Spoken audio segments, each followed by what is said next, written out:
अब आगे हम बात करेंगे, अब अब्दुल्ला जब बड़े हो गए उनकी शादी के बारे में, ठीक है। उनके अब्दुल्ला कौन है? अल्लाह के रसूल सल्लल्लाहु अलैहि वसल्लम के वालिद का नाम है अब्दुल्ला। अब चूँकि पता ही है कि वो सबसे छोटे थे और बड़े ही स्मार्ट थे, देखने में बहुत खूबसूरत थे, बोलचाल में बड़े अच्छे थे, बहुत ही इंटेलिजेंट थे, ठीक है। एक तरह से वहाँ पे वो लोग उनको कहते थे, प्रिंस की तरह रहते थे वो, ठीक है।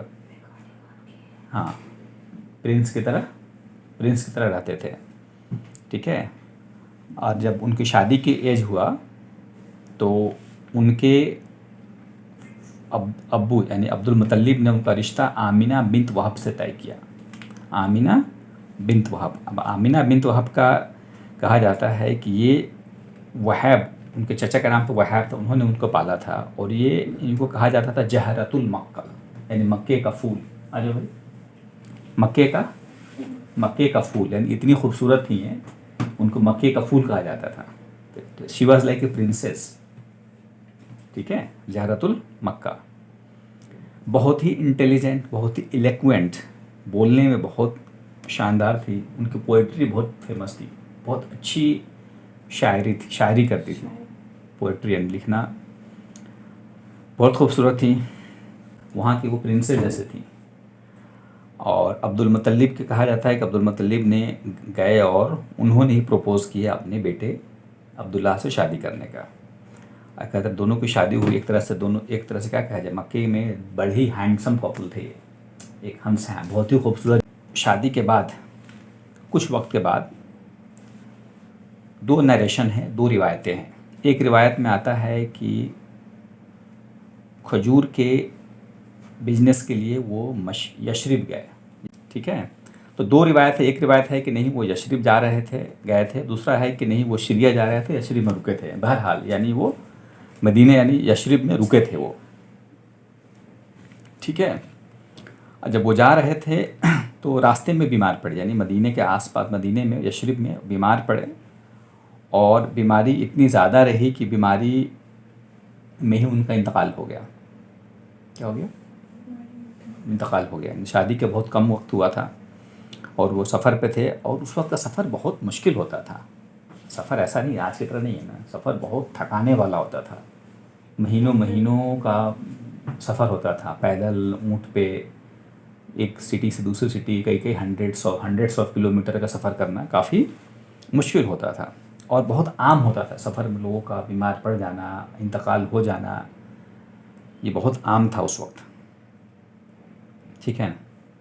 और वही उन्हें यशरिब में ही रहने वाले एक आदमी ने अन-नबीगा अल-जादी के घर में दफनाया गया, ठीक है। और उस वक्त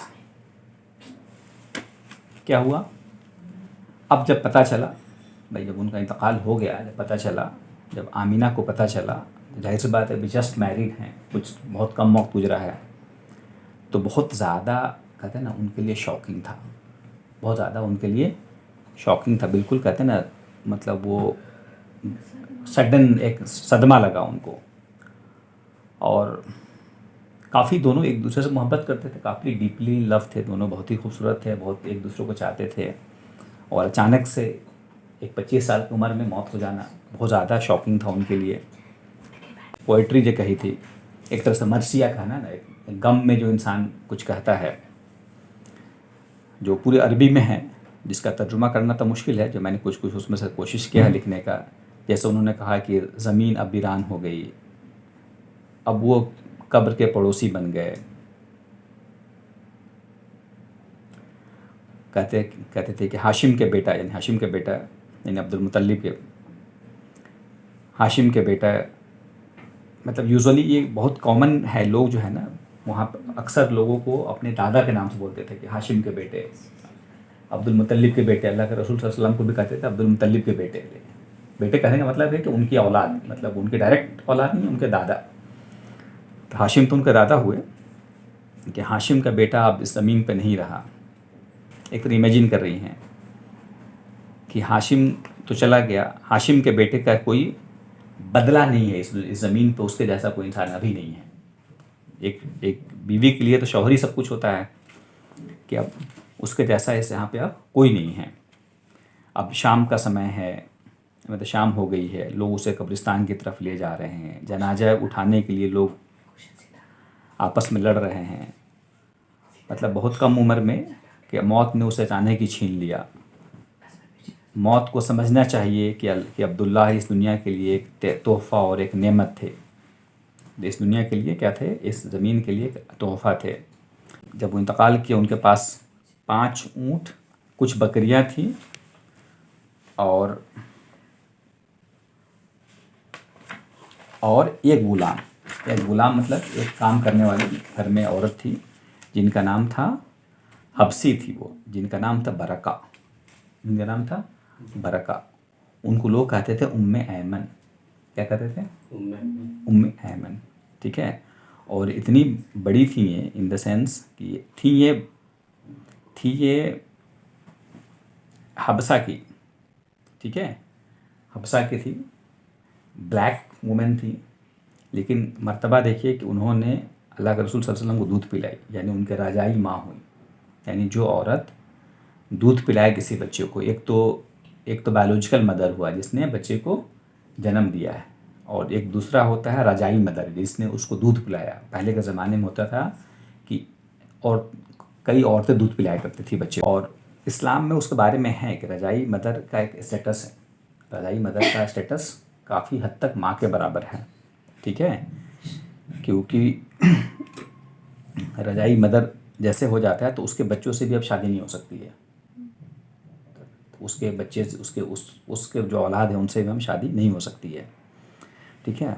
और इंटरेस्टिंग बात क्या है कि अल्लाह के रसूल सल्लल्लाहु अलैहि वसल्लम पैदा हुए और एक तरह से कहते हैं ना, इस्लाम इस चीज़ को कैसे ख़त्म कर रहा है कि रंग भेदभाव जात को। सबसे पहले जो दूध पिलाया वो खुद हबसी काली, यानी इस्लाम में इसकी कोई जगह नहीं है कि कोई काला है तो छोटा है और गोरा है तो बड़ा है। यानी उस वक्त से ही ये रहा। ये अल्लाह के रसूल सल्लल्लाहु अलैहि वसल्लम, एक तो आता है कि उनकी पैदाइश जो हुई है वो मंडे को हुआ है। ठीक है ना, बहुत सही मुस्लिम से ऑथेंटिक हदीस से रिवायत है कि उनकी पैदाइश कहाँ से कब हुई है, मंडे यानी सोमवार, पीर के दिन हुई है।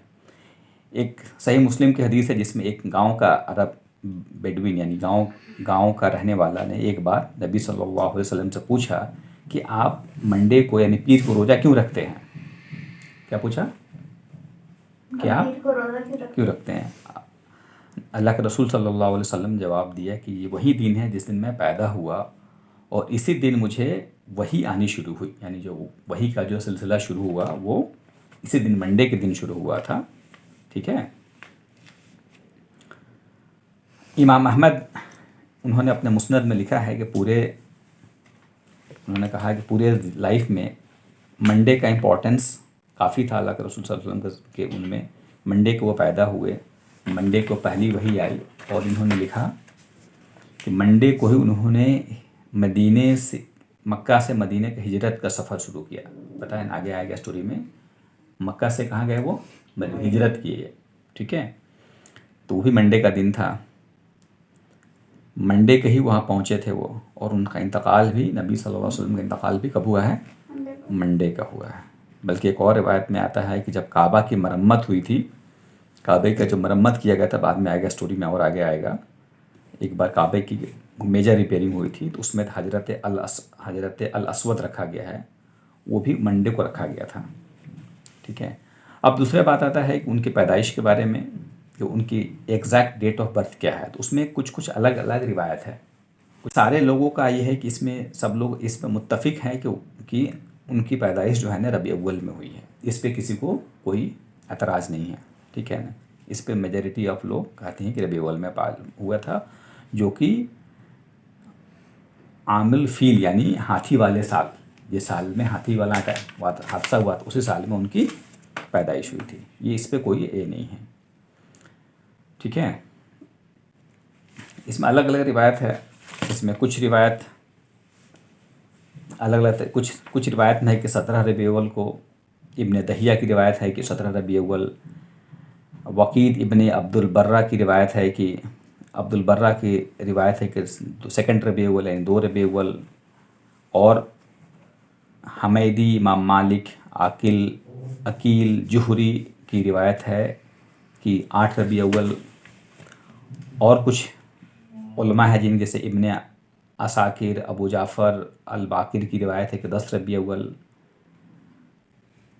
इब्न इशाक, इब्न अबी शैबा, जाबिर इब्न अब्दुल्लाह की रिवायत है कि 12 रबी अव्वल। लेकिन ज़्यादातर जो स्कॉलर्स हैं उनको एग्री करते हैं कि 12 रबी अव्वल ही मानते हैं। ज़्यादातर ज़्यादातर जो है मेजॉरिटी जो स्कॉलर्स हैं वो मानते हैं कि 12 रबी अव्वल की आपकी पैदाइश हुई थी। ठीक है। और ये भी पता है कि जब वो जो हाथी वाला इंसिडेंट हुआ था आमुल फील, उसके 50-55 दिन के अंदर बाद में पैदा हुए थे वो। ठीक है। तो उसको हिसाब से कैलकुलेट किया जाए तो 22 या 25 अप्रैल 571 ईस्वी आता है। इंग्लिश कैलेंडर के हिसाब से 22 या 25 अप्रैल 571 ईयर आता है। ठीक है। एक तो अल्लाह के रसूल सल्लल्लाहु अलैहि वसल्लम ने बताया कि मैं यतीम था, मैं कि क्या तुम्हें, बल्कि अल्लाह ने कुरान में भी कहा है कि क्या तुम्हें यतीम नहीं पाया, मतलब सूरह अल जोहा में, अलम यजिदका यतीमन फ़आवा, क्या मैंने आपको यतीम नहीं पाया और तुम्हें आपको आश्रय यानी आपको शेल्टर नहीं दिया, सूरह अल दोहा में उन्होंने कहा। और अल्लाह के रसूल सल्लल्लाहु अलैहि वसल्लम ने कहा कि मैं सबसे अच्छे लोगों में, सबसे अच्छे ज़माने में पाक रिश्तों से पैदा हुआ, मैं किसी नाजायज़ से पैदा नहीं हुआ, यानी एक प्योर मैरिज के थ्रू इनकी पैदाइश हुई। बल्कि स्कॉलर्स लिखते हैं कि इनके पूरी नस्ल में एक भी इंसान ऐसा नहीं है जो जीना से पैदा हुआ है, सारे प्योर मैरिज के थ्रू पैदा हुए, अल्लाह ने हिफाजत किया था। ठीक है। अल्लाह के रसूल सल्लल्लाहु अलैहि वसल्लम के पैदाइश के वक्त बहुत सारी करामातें हुई थी, बहुत सारे मिरेकल्स हुए थे। ठीक है ना। कई सारे मिरेकल्स के बाद एक पहला मिरेकल ये था कि आमिना जो कि उस वक्त प्रेग्नेंट थी, जब वो सफ़र पर गए थे तो प्रेग्नेंट थी, जब उनको डिलीवरी हुई, जब उनका बच्चा हुआ तो उनको कहीं से कोई दर्द, पूरे उनके प्रेगनेंसी में कोई पेन नहीं हुआ। कहती हैं कि मुझे पता ही नहीं चला कि कोई दर्द नहीं हुआ उनको। बहुत अजीब व गरीब ख्वाब देखा करती थी। उन्होंने देखा कि पेट से एक रोशनी निकल रही है, ख्वाब में देखती थी वो, जो कि सीरिया के पैलेस को रोशन, भाई उस वक्त रोशनी हो जाना बहुत बड़ी बात थी ना, आज ना लाइट है, उस वक्त रोशनी क्या थी, चिराग ही था ना, यही रोशनी थी। कहती हैं कि वो देखती थी कि हमारे पेट से रोशनी निकल रहा है और वो पूरे सीरिया के इतना आलीशान महल था, पूरा रोशन हो जाता था।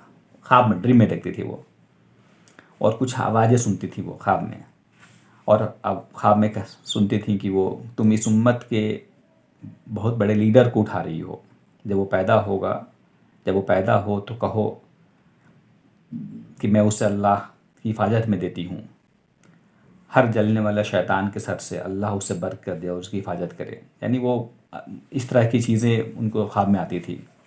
और बल्कि ख्वाब में ये भी आता है कि ख्वाब में ही बताया गया कि इनका नाम मोहम्मद रखना। बल्कि ये भी आता है कि जब ये ज़मीन पे आ जाएंगे, ये पूरे ज़मीन रोशनी से भर जाएगी, इवन ये शाम के जो पैलेस है वो भी रोशन हो जाएगा। ये सब ख्वाब में उनका आता था। ठीक है। अब जिन औरतों ने नबी सल्लल्लाहु अलैहि वसल्लम की डिलीवरी में मदद की, एक अब्दुर्रहमान इब्न औफ की माँ और इमरान इब्न अबी अलास की माँ, दो औरतें थीं जो उनके प्रेगनेंसी डिलीवरी के टाइम में उनके साथ थीं, आमिना के साथ थीं। ठीक है। दोनों कहती हैं कि जब वो अल्लाह के रसूल सल्लल्लाहु अलैहि वसल्लम पैदा हुए तो पूरा घर रोशनी से भर गया, इतनी रोशनी से भर गया कि हमको कुछ दिखाई नहीं, मतलब था ना चकनाचौंध हो जाना है कि आदमी ब्लाइंड हो जाता है ना ज़्यादा रोशनी से, ऐसा हमें कुछ दिखाई नहीं दिया। कहती है कि हम डर गए, हमने देखा कि जैसा ऐसा लगा जैसे छत हट गया हो, ऐसा लगा उन्हें जैसे छत जो है ना, आसमान जो हमारे घर का छत जो हट गया, और कहा देखा कि तारे जो है ना, स्टार्स जो है ना, वो ज़मीन के इतने पास आ गए, लगा कि कहीं गिर न जाए। जो लोग थे डिलीवरी के टाइम में, उन्होंने देखा कि ऐसा लगा कि छत हटा और लगा कि आसमान से सितारे इतने पास आ गए, लगा कि कब गिर जाएंगे। ठीक है।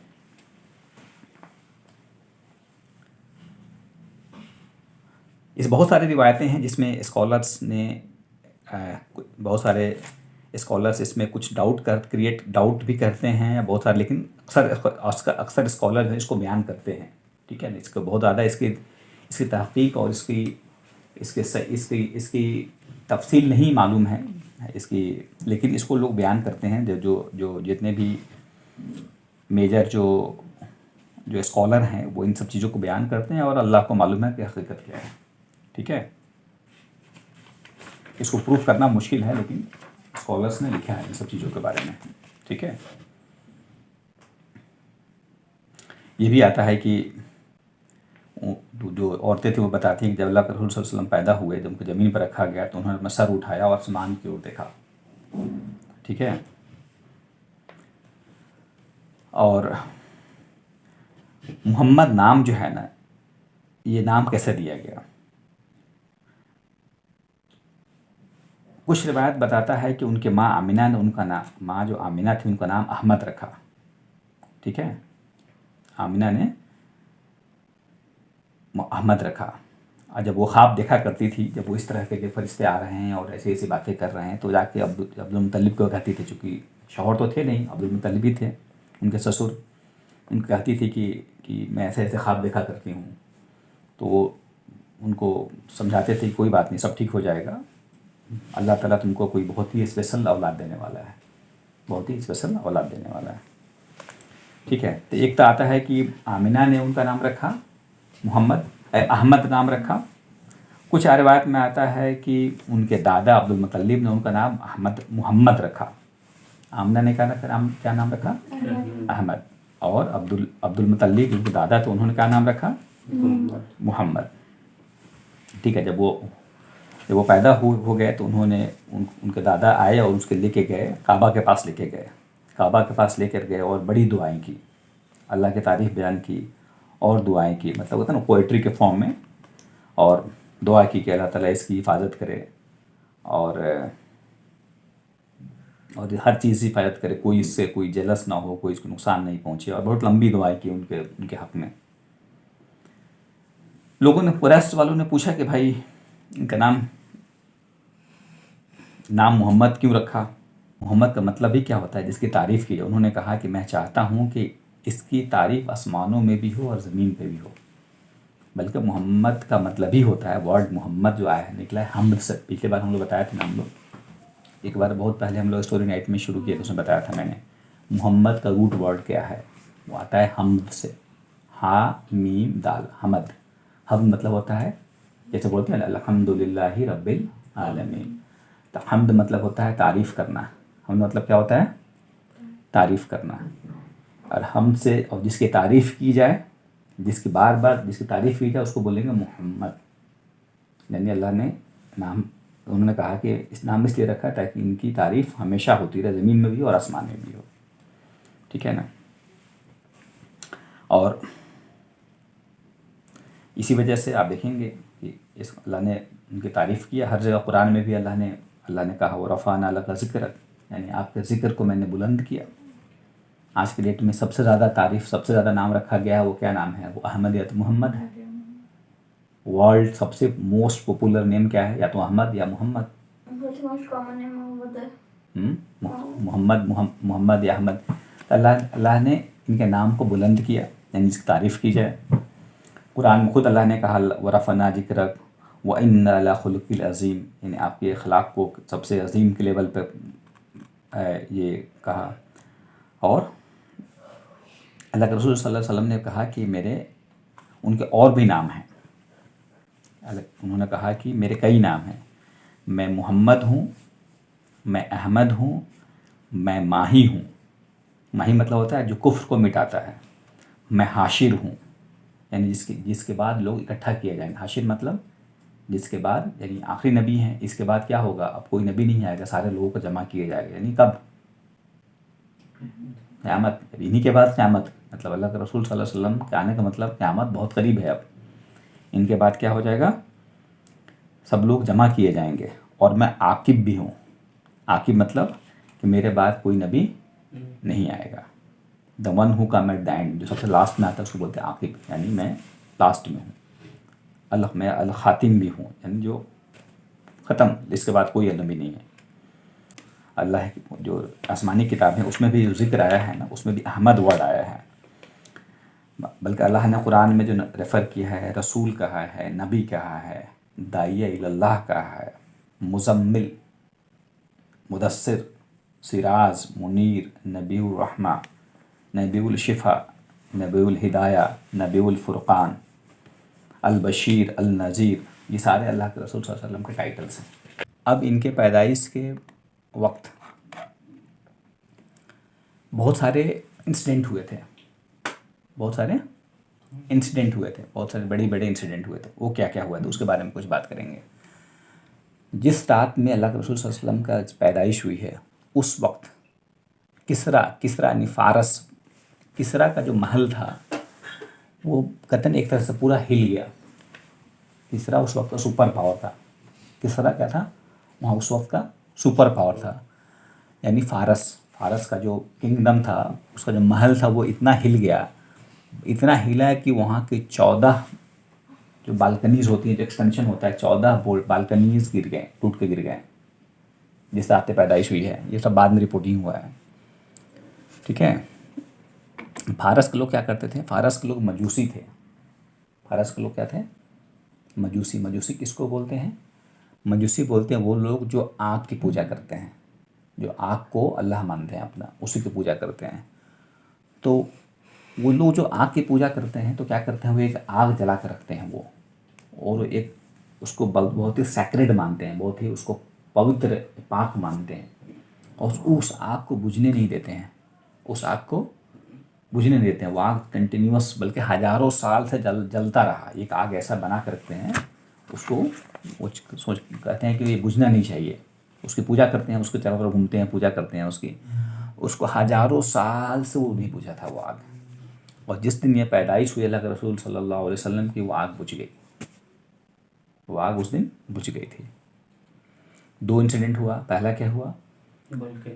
किसरा का जो महल था वो इतना हिला कि 14 बालकनीज उसके गिर गए, और वो आग जहाँ पूजा होती थी, जो हज़ारों साल से कभी नहीं बुझा था, वो बुझ गया, अपने आप बुझ गई। और दजला नदी, वहाँ पर दजला, ये टिग्रिस रिवर है जिसको दजला नदी बोलते हैं, उसका पानी जो है ना इतना कम हो गया, यानी सूख गया कि वो खेतों तक भी नहीं पहुँच सकता था ना। कैनाल बने हुए रहते हैं, वो पानी उसका खब सूख गया। पूरे इलाके में उस रात आसमान में तेज रोशनी चमक रही थी। मुबीदान एक उनका मंत्री था, एक मंत्री था जिसका नाम था मुबीदान, जो कि एक मंत्री था। वो फ़ारसी वो दरबार में काफ़ी इम्पोर्टेंट आदमी था। उसने भी ख्वाब देखा। उसने ख्वाब देखा कि एक बूढ़ा ऊँट एक तेज़ जवान घोड़े से भी आगे निकल रहा है। क्या ख्वाब देखा? एक ऊँट है जो कि बूढ़ा है, और वो इतना तेज़ चल रहा है कि एक घोड़े को पीछे छोड़ दिया, ठीक है। और उसने भी देखा कि दजला नदी का पानी पूरी तरह रुक गया है, कुछ बह नहीं रहा है। अब ये सब जब इंसिडेंट हुआ तो फ़ारस का जो किंग था, फ़ारस उस वक्त बहुत बड़ा सुपर पावर था। फ़ारस का किंग जो बादशाह था बहुत घबरा गया, और उसने फ़ौरन एक असेंबली बुलाई, इमरजेंसी बैठक हुई, सारे मंत्री सारे बुलाए गए, और उन्होंने कहा कि क्या तुम्हें पता है मैंने तुमको क्यों बुलाया है? जिस आग की हम पूजा करते हैं कल रात बुझ गई। ये बहुत बड़ी बात है ना, जिसका हज़ारों साल से जो आग नहीं बुझी हो वो आग बुझ गई, और मेरे महल की बालकनियाँ, जो बालकनीज़ बने हुए एक्सटेंशन बने तो वो टूट के गिर गए। और उसी समय जो मुबीदान, जो उनका एक बहुत ही वाइज, बहुत ही इंटेलिजेंट मंत्री था, वो आगे बढ़ा। उसने भी अपना सपना सुनाया, और तो फ़ारस के बादशाह ने कहा, उससे पूछा कि इस सपने का मतलब क्या है? तुम सपना देखे हो कि एक, क्या सपना देखा? एक बूढ़ा ऊँट एक तेज़ जवान घोड़े से आगे निकल गया। तो मुबीदान ने कहा कि पूरी तरह तो मुझे पता नहीं है, लेकिन ऐसा लग रहा है जैसे अरब की तरफ कुछ बहुत बड़ा होने वाला है, अरब के साइड में कुछ बहुत बड़ा होने वाला है। तो बादशाह ने क्या किया, बादशाह ने एक आदमी को रवाना किया, एक जासूस को, एक जासूसी करने के लिए एक आदमी को भेजा अरब के कंट्री की तरफ, जाओ अरब के देखो कि क्या हो रहा है, आखिर ऐसा एक साथ इतने इंसिडेंट कैसे हो गए। वो आदमी जा रहा, रास्ते में उसे एक इंसान मिला जिसका नाम है अब्दुल मसीह नाम का एक आदमी मिला, जो कि अरब और शाम के सरहद पे, यानी उसके बॉर्डर पर रहता था एक इंसान जो कबीला अल गस्सान में से था। वो एक मसीह नाम का आदमी मिला। उसने पूछा कि देखो, फारस के बादशाह ने मुझे भेजा है, फारस के बादशाह ने मुझे भेजा है कि पता लगाऊं कि क्या हो रहा है, कुछ न कुछ हो रहा है, मगर मुझे समझ नहीं आ रहा है, क्या तुम मुझे बता सकते हो। बड़ी मज़ेदार बात है कि तुम मुझसे यही सवाल पूछ रहे हो, क्योंकि पिछले कुछ दिनों से लगभग हर कबीले का सरदार मेरे पास आकर यही सवाल पूछ रहा है। पहले इंसान नहीं हुआ, पिछले कुछ हफ्तों से, कुछ दिनों से कई कबीलों के सरदार आए और यही सवाल पूछ रहे हैं मुझसे। कुछ लोग अजीब अजीब आवाज़ें सुन रहे हैं, कुछ लोग अजीब ख्वाब देख रहे हैं। वो भी आगे गया, वो एक सतीह नाम के आदमी से पूछा, जो कि तौरात और इंजील का, वो किसी और के पास गया जो कि तौरात और इंजील का बहुत बड़ा स्कॉलर था और बहुत सारे नबियों के बारे में जानता था। तो सतीह ने कहा कि आखिरी ज़माने के पैगंबर का जन्म हो चुका है। जो एक दूसरे स्कॉलर के पास गए, जो कि बहुत बड़ा स्कॉलर था, जो तौरात और इंजील का, उसने कहा कि आखिरी ज़माने का जो पैगंबर है उनका जन्म हो चुका है। फिर उसने बताया कि जो भविष्यवाणी के मुताबिक, यानी जो पेशन गोई हैं उसके मुताबिक, किसरा के दौर में, यानी जो के दौर में सिर्फ 14 बादशाह रहेंगे। उनका ये 14 जो बालकनी गिरी है, उसने तारीफ बनाया कि अब से सिर्फ जो है ना ओनली 14 किंग, 14 बादशाह रहेंगे। इन 14 बादशाह के बाद जो है ना ये ख़त्म हो जाएगा, पूरा किंगडम ख़त्म हो जाएगा। 4 साल में 10 बादशाह आएंगे, एक मतलब 4 साल तक इतने बादशाह का चेंज हो गया, एक दूसरे को लोग कत्ल करेंगे, कोई भी स्टेबल नहीं रहेगा। इन 10 के बाद, यानी टोटल 14 बादशाह के बाद जो है ना, और वैसा ही हुआ, मतलब पूरी बादशाह ख़त्म हो जाएगी। और एग्जैक्टली वैसा ही हुआ कि जो कैसर और किसरा बोलते हैं, उनकी जो पूरी सल्तनत जो है ना वो ख़त्म हो गया। और उस्मान रजी अल्लाह तआला अन्हु के ज़माने में वो मुसलमानों ने फ़ारस को जीत लिया था। फ़ारस जो है ना इस्लामिक उसमें आ गया था। तो उसने जो पेशन गोई की थी, जो भविष्यवाणी की थी, वो एग्जैक्टली वैसे ही निकला। ठीक है। किसरा जो है उसका नस्ल जो है, बताते हैं कि उसका 3164 साल तक हुकूमत की, मोर देन 3000 उन्होंने रूल किया था। ठीक है। और हज़रत उस्मान के खिलाफत ज़माने में ख़त्म हुई। किसरा का जो पहला बादशाह के बारे में आता है, वो नूह अलैहिस्सलाम का पड़पोता था। उस वक्त कितना पुराना है उनकी हुकूमत थी। तो जो क्या है ना कि ये अल्लाह के रसूल सल्लल्लाहु अलैहि वसल्लम का आने की ख़बर जो है ना सारी किताबों में है, जितनी भी अल्लाह की आसमानी किताबें हैं, बल्कि साथ तमाम नबियों को बताया गया था कि आखिरी प्रोफेट कौन होंगे, मोहम्मद सल्लल्लाहु अलैहि वसल्लम होंगे। उनके बारे में बताया गया था, बहुत सारे हिंट दिए गए थे उसमें, उनकी किताबों में हिंट दिए गए थे। बाद में लोगों ने उसको छुपा दिया, लोगों ने उसको बदल दिया। तो जो सही में स्कॉलर्स थे ना, उनको मालूम था। तो सीरिया के कुछ स्कॉलर्स थे, कुछ राहिब थे, यानी कुछ साधु थे। वो क्या करते थे, वो कब अल्लाह के रसूल सल्लल्लाहु अलैहि वसल्लम के परदादा से, मतलब कई 3 जनरेशन पहले, वो मक्का आते थे और कुरैश के अलग अलग सरदारों से मिलते थे, और ये पता करने के लिए कि उनको मालूम था कि नबी यहीं से आने वाले हैं, और वहाँ कुरैश के लोगों से मिलते और ये पता करने की कोशिश करते कि किस ख़ानदान से नबी आएंगे। ठीक है। उसमें से जिन लोगों से मिलते, उसमें अब्दुस्सम्स, अब्दुमनाफ, जो कुसई के औलाद में से थे, ये अल्लाह के रसूल सल्लल्लाहु अलैहि वसल्लम की जनरेशन में हैं। अब्दुस्सम्स, अब्दुमनाफ जो कुसई के बेटे थे।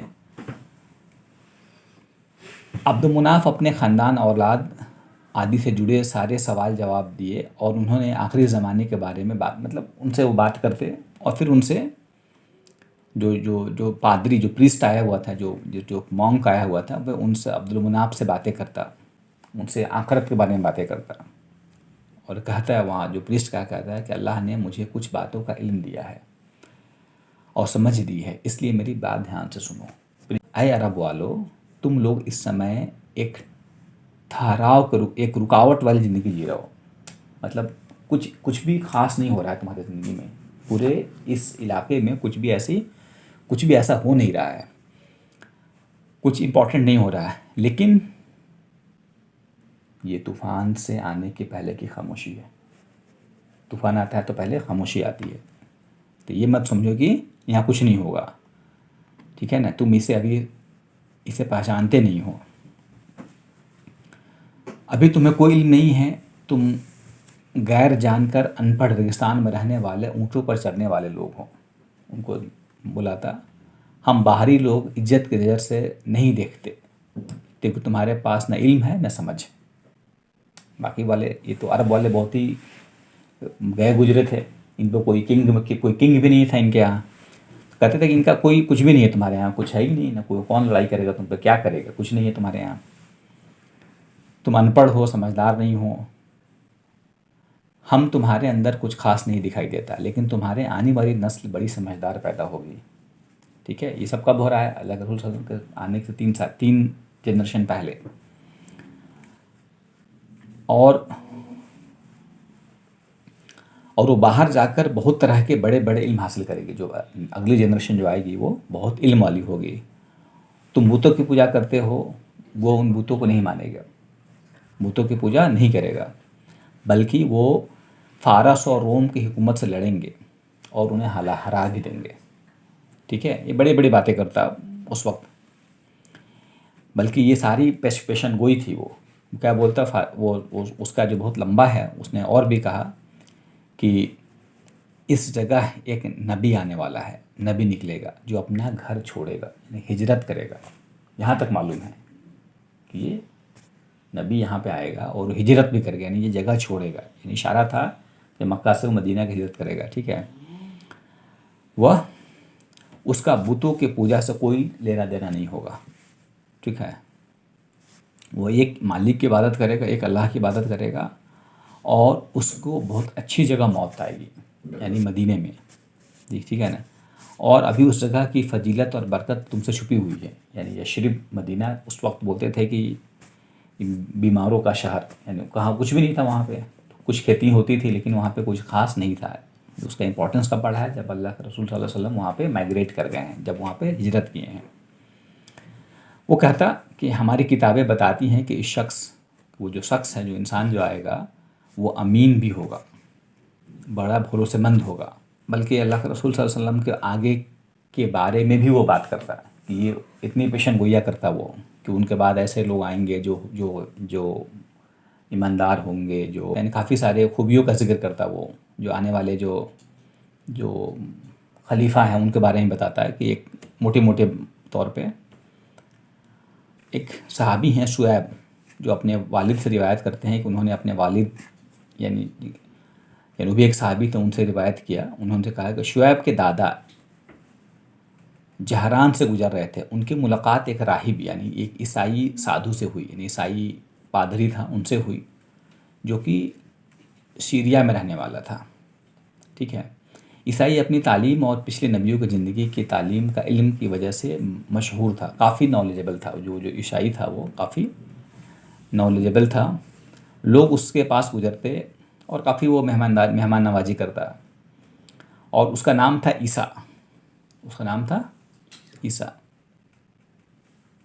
वो ईसा ज़्यादातर अपना क्या करता, अपना काम जो है, टाइम जो है ना, अपना चर्च में गुजारता था। लेकिन साल में एक बार क्या करता, वो अपने चर्च छोड़ के मक्का आता, सामान ख़रीदता, लोगों से मिलता, जो उसको पुराने लोग जानने वाले थे उनसे मिलता, और वो उनके सरदारों को जमा करके बातें करता। क्या बोलता कि ऐ मक्का के लोगों सुनो, क्योंकि बहुत ही वो स्कॉलर था। कहता ऐ मक्का के लोगों सुनो, तुम्हारे बीच में एक बच्चा पैदा होने वाला है, अरब उसके दीन को फॉलो करेगा, यानी उसके रिलीजन को फॉलो करेगा, और गैर अरबों पर हुकूमत करेगा, यानी अरब और अजम, यानी अरब वाले भी और अजम वाले भी, यानी अरब के बाहर वाले भी उसको फॉलो करेंगे, उस पर ईमान लाएंगे। ठीक है, जो जो उनको मान लेगा वो स्ट्रांग होगा, मजबूत होगा, और जो उनका नहीं मानेगा वो गलत राह पर होगा।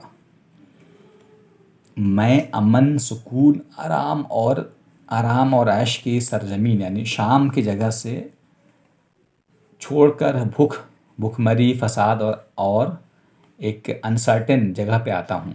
यानी कहा कि मैं तो रहता हूँ कहाँ पे, शाम में रहता हूँ मैं। शाम जो कि बहुत ही एक अच्छा वेल एस्टेब्लिश डेवलप्ड कंट्री है, वहाँ छोड़ कर मैं मक्का आ रहा हूँ जहाँ पे कुछ भी नहीं है। ठीक है ना, मैं इसलिए सिर्फ इसी लिए आ रहा हूँ कि ताकि मैं उस नबी को ढूंढ सकूँ जो उसने किताबों में पढ़ रखा हूँ। मैं उस नबी के तलाश में मैं आता हूँ। ठीक है ना, मैं उनके बारे में पढ़ा हूँ, इस इल्म का हासिल किया है और जानता हूँ कि यही होगा। इसी वजह से मैं बार बार मक्का आता हूँ, और इसी वजह से मैंने अपना, बल्कि उनका जो चर्च जो है ना वो मैंने मक्का के बाहर बना रखा है, मतलब सीरिया के बॉर्डर पर बना रखा है। तुम लोग अच्छे हो, लेकिन यह वजह नहीं है मैं यहाँ आऊँ। मैं सिर्फ उस नबी से मिलने के लिए आया हूँ। और मक्का में जब भी वो आता तो कोई बच्चा पैदा होता तो वो वो ईसा जो था जिसका नाम था वो वहाँ पहुँच जाता और जानने की कोशिश करता कि कुछ कुछ निशानियाँ थी कि वो है कि नहीं है, वो पता करता। और वो कुछ डिस्क्रिप्शन पूछता, कुछ नहीं देखता कि वो कुछ सवाल करता, वो बताता नहीं क्या ढूंढ रहा है, लेकिन जो भी खबर लेके आता है कोई बच्चा पैदा हुआ है, वो कुछ देखता, कुछ तलाश करता रहता। कई साल हो गए, जब वो बूढ़ा हो गया, ईसा बूढ़ा हो गया, उसे यकीन था कि अब नबी का जन्म तक मैं ज़िंदा शायद नहीं रहूँगा। तो उसने कुछ लोगों को वो निशानियाँ बता दी। ठीक है ना, और उनके ज़माने में ही एक आदमी, एक मक्का का आदमी जिसे ईसा ने निशानियाँ बताई थी, उसी दिन ईसा के मठ में आया, जिसने अल्लाह के रसूल सल्लल्लाहु अलैहि वसल्लम पैदा हुए उस दिन वो ईसा के जो जो जो चर्च था उसमें आया और बताया कि आज एक बच्चा पैदा हुआ है। ईसा ने कहा कि आज मंडे है, आज पीर का दिन है। ईसा ने कहा कि वो बच्चा मंडे को पैदा होगा, मंडे को ही उसे नबूवत मिलेगी और मंडे को ही उसका इंतकाल होगा। यहाँ तक मालूम था उसे। ठीक है, ईसा ने फिर पूछा कि उस आदमी का नाम क्या है, तो उस मक्का वाला आदमी ने कहा कि उसका नाम मोहम्मद है। ठीक है, फिर पूछा कि किस ख़ानदान से पैदा हुआ है, तो उसने कहा कि बनु हाशिम के ख़ानदान से पैदा हुआ। तो ईसा बड़ा खुश हुआ कि बोला कि अच्छा, बनु हाशिम वो तो बहुत इज़्ज़त वाला ख़ानदान है। मतलब सर मैच कर रहा है, जो ढूंढ रहा था वो मैच कर रहा है कि अच्छा बनु हाशिम वो तो बहुत ही मोस्ट रिस्पेक्टेबल फैमिली जो ख़ानदान था वहाँ का। तो ईसा ने कहा कि 3 चीज़ें मिल गई कि मैंने आसमान में वो सितारा देखा, जो सितारा वही सितारा जो हर बार नबी के पैदा होने पर चमकता है, और वह मंडे को पैदा हुआ, यानी और उनका नाम मोहम्मद, यानी सब चीज़ें उसने मैच कर गया। ईसा ने कहा कि उसे बच्चे तक ले चलो। जब ईसा वहाँ पहुँचा तो उसने कहा कि एक और निशानी यह है कि जब बच्चा 3 दिन तक तकलीफ़ उठाएगा, यानी 3 दिन तक दूध पीने में उसे मुश्किल होगी। ठीक है ना, बल्कि 3 दिन तक उन्हें दूध पीने मुश्किल होगी। बल्कि आयत रिवायतों में आता है कि एक शरारती जिन जो है ना, एक जिन ने एक पहचान लिया था, जिन के मतलब एक शैतान कह सकते हैं, या जिन जो है एक पहचान लिया था कि अल्लाह का रसूल है, उसने अपनी उंगली उनके मुंह में डाल दी थी ताकि वो दूध पीने में तकलीफ़ हो उनको। और फरिश्ते आए और उसको हटाया, और फिर उसके बाद उनकी हिफाजत हुई, फिर वो आराम से दूध पीने लगे। ये भी उनके निशानियों में से था एक। ठीक है, बल्कि एक दो और है, एक रिवायत में और है कि एक और मॉन्क जो है ना, एक और साधु जो है ना, जो यहूदी विद्वान था, रबाइस था, जो मक्का में आया पहुंचा, और उसने कहा कि मैंने वही सितारा देखा है जो मूसा अलैहिस्सलाम के पैदा होने पर चमका था। उसने पढ़ रखा था कि वो कैसे सितारे चमके थे, तो उसने कहा कि मैंने वही सितारा चमकते हुए देखा है। कुछ यहूदी स्कॉलर जो थे ना, वो स्कॉलर आए और खजरन के कबीले के अरब सरदारों के पास यस्रिब में आए और रोते हुए कहा, कद जहबत, यानी चला गया, कद जहबत चला गया, ये नबूवत बनी इसराइल से चली गई। नबूवत का नबी कहाँ पैदा होते थे? बनी इसराइल में। जितने नबी हुए, मूसा अलैहिस्सलाम कि जो चेन जो चला है वो सारे नबी, हंड्रेड्स ऑफ नबी पैदा हुए हैं उस चेन में। तो ये अभी तो उसने कहा कि अब ये चेन ब्रेक हो गया, अब नबी कहाँ पैदा हो गए, बनी इसराइल से अलग। हमने मक्का की तरफ एक सितारा चमकते देखा। ये हमें बता रहा है कि आखिरी ज़माने का नबी अरब में आ चुका है, नबूवत हमारी नस्ल से निकल गई। कद जहाबत कद जहाबत। कुछ राबई ने और निशानियाँ बताई है। एक तो बताया कि यतीम होंगे, उनका वालिद का इंतकाल पहले हो चुका रहेगा, उनके पीठ पर दोनों कंधों के बीच एक तिल, एक होता है ना, एक प्रोफेट मार्क होगा, एक निशान होगा जिसको मुहरे नबूवत कहते हैं। यानी जहाँ पे एक तिल जैसा होगा दोनों पीठ के बीच में, कंधों के पास, दोनों कंधों के बीच में। उसमें से एक इंसान, एक स्कॉलर आया और उसने पूछताछ किया मक्का में आके बच्चों के बारे में। वह घर घर जाकर पूछता कि हाल में कौन बच्चा पैदा हुआ है। और जब वो आमिना के घर पे आया, कहा कि क्या आपके यहाँ के, हाँ हमारे यहाँ मेरा बेटा हुआ है। तो रबई ने कहा कि क्या मैं बच्चों को देख सकता हूँ, मेरा कोई बुरा इरादा नहीं है, मैं बच्चों को देखना चाहता हूँ। तो रबई ने कहा कि बच्चे मोहम्मद के चेहरे पर नबूवत का नूर, उसने कहा कि इसमें नबूवत का नूर है। फिर उसने कहा कि मैं बच्चे के पीठ देखना चाहता हूँ।